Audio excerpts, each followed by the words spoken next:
पहुंच जाएगा। हकीकत है ये। आज भी कौन जाता है लेकर के, कन्हैया भेजते हैं। ब्रज में कोई एक दिन भी भूखा नहीं रह सकता,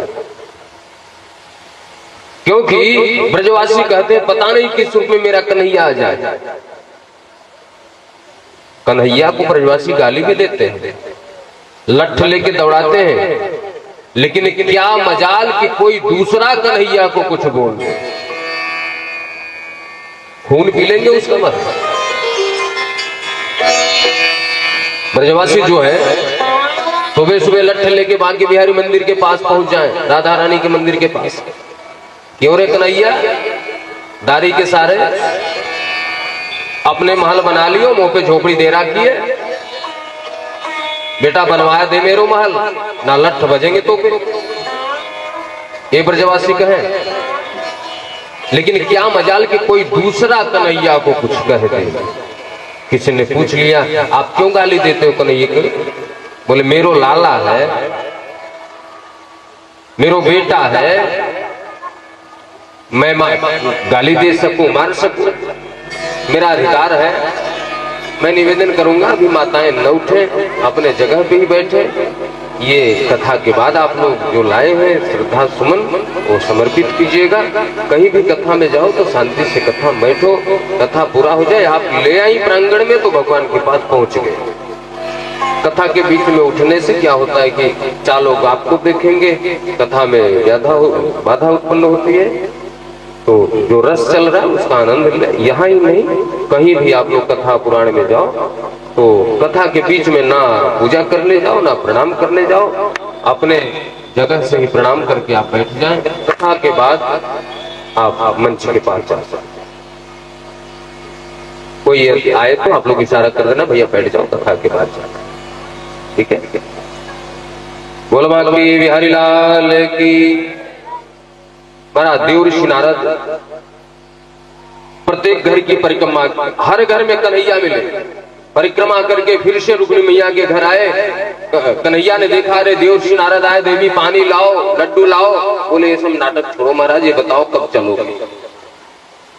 बोले चलेंगे, समय तो आने दो, समय आ जाए चलेंगे। अभी कुछ लोग हैं, कुछ घर में जाला वाला लगा है, उसकी सफाई करके आता हूँ। देव ऋषि नारद प्रणाम करके चले गए अपने धाम को। आज धर्मराज यज्ञ करने के लिए बैठक की सभा बुलाई। कन्हैया से कहते हैं प्रभु यज्ञ करना चाहता हूँ। कन्हैया ने कहा बड़ी अच्छी बात है, यज्ञ कीजिए। एक सभासद ने कहा प्रभु यज्ञ तो हो जाएगा, लेकिन एक राक्षस है, वह यज्ञ में बाधा उत्पन्न करेगा। पहले उसको देख लिया जाए। कौन राक्षस है? जरासंध। धर्मराज ने कहा तो उसको कैसे देखेंगे? कन्हैया ने कहा दादा आप छोड़ो, आप तो अपना काम करो, हम लोग देख लेंगे, हम अर्जुन भीम हैं, काफी है इनके लिए। बोले गोपाल देखो अधर्म पे चल के कार्य मत करना। अरे बोले महाराज पता है धर्मराज हो या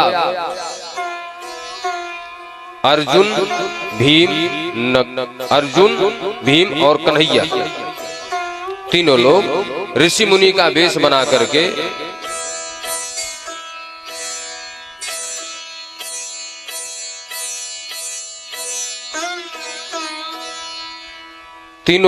ऋषि मुनि का भेष बना करके जरासंध के दरवाजे गए, आवाज लगाया भिक्षाम देहि।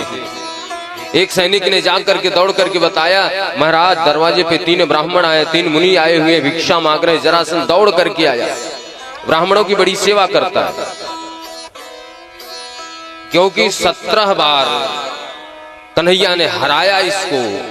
तो किसी ने मंत्र दे दिया कि अब की बार 11,000 ब्राह्मणों को आगे कर देना, माला लेकर के ओम नमो भगवते जाप करते रहेंगे ब्राह्मण। तो कन्हैया उधर से बाण नहीं चलाएंगे, क्योंकि ब्राह्मणों की सेवा करते हैं केशव। 18वीं बार जरासंध ने युद्ध क्षेत्र में युद्ध सेना के आगे 11,000 ब्राह्मणों को कर दिया। कन्हैया ने देखा कि बेचारे ये तिलक लगाने वाले माला जाप करने वाले मेरा ही नाम ले रहे हैं, मैं ही कैसे इनके ऊपर बाण चलाऊं, तो युद्ध ही छोड़ करके भाग गए। एक नाम पड़ गया रण छोड़। महाराज तब से ब्राह्मणों की बड़ी सेवा करता है। दौड़ करके आया, देखा इतने, बोले प्रभु आप लोग कौन है, बताइए आपको क्या चाहिए, जो आप मांगोगे देने के लिए तैयार है। जो मांगोगे राजन, पहले आपको वचनबद्ध होना पड़ेगा, मैं जो मांगूंगा दोगे। अरे महाराज कहो, लेकिन एक बात बताओ आप लोग हो कौन, कहां से आए हो। कन्हैया ने मुस्कुराया और कन्हैया की मुस्कुराहट जरासंध थोड़ा सा समझ गया। बोले महाराज आपको देखकर कैसा लगता है, कहीं आपसे मिले हैं हम लोग, कहीं हम लोग आपस में मिले हैं। 17 बार युद्ध हुआ है भाई, 18 बार भाग गए कन्हैया, वो अलग बात है, अपने भक्तों की रक्षा करने के लिए। ऐसा लगता है कि आपको कहीं देखा हूं मैं। कन्हैया ने कहा, पीछे से अर्जुन ने हाथ पकड़ लिया, और महाराज मुस्कुराओ मत, पकड़ जाएंगे हम लोग। कन्हैया ने कहा हम लोग ऋषि मुनि, कहीं बद्रीनाथ तो कहीं केदारनाथ, अरे कहीं भेंट हो गया होगा महाराज, क्या चाहिए बताइए अब।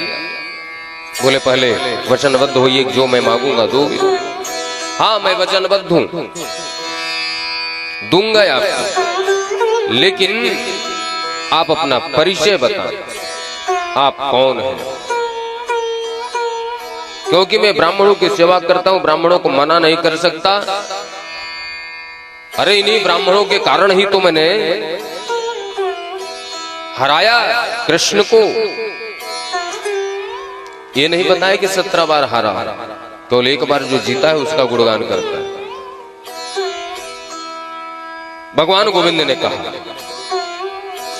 युद्धम देहि राजेंद्र द्वंद्वसो यदि मन्यसे युद्धार्थिनो वयं प्राप्ता राजन्यान्यकांक्षिण। अरे राजा ये सोचते हो कि हम लोग भीख मांगने वाले ब्राह्मण हैं? नहीं, ये देना चाहते हो तो वचन यह दो कि आप मुझसे युद्ध करोगे। अरे बाप रे, युद्ध मांगने वाला ब्राह्मण तो नहीं हो सकता। अरे महाराज आप हो कौन, अपना परिचय बताएं। युद्ध मांगने वाले आप ब्राह्मण तो नहीं हो सकते। कन्हैया ने मुस्कुराया, कहते परिचय भी जानना चाहते हो तो परिचय सुनो। असौ वृकोदरः पार्थस्तस्य भ्राता जुनो हयम् अनयोरुमातुलेयं माम् कृष्णं जानहि ते रिपुम्। ये दुबले पतले अर्जुन है और बड़े पेट वाले भीम है, और मैं तुम्हारा पुराना शत्रु, इनके मामा का पुत्र कृष्ण।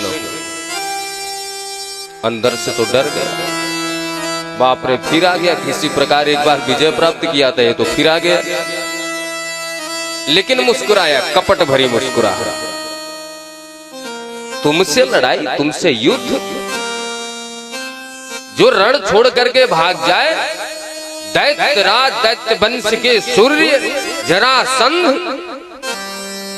रण छोड़ से युद्ध करेंगे ना, कदापि नहीं।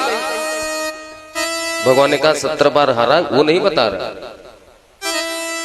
और ये दुबला पतला बेचारा अर्जुन,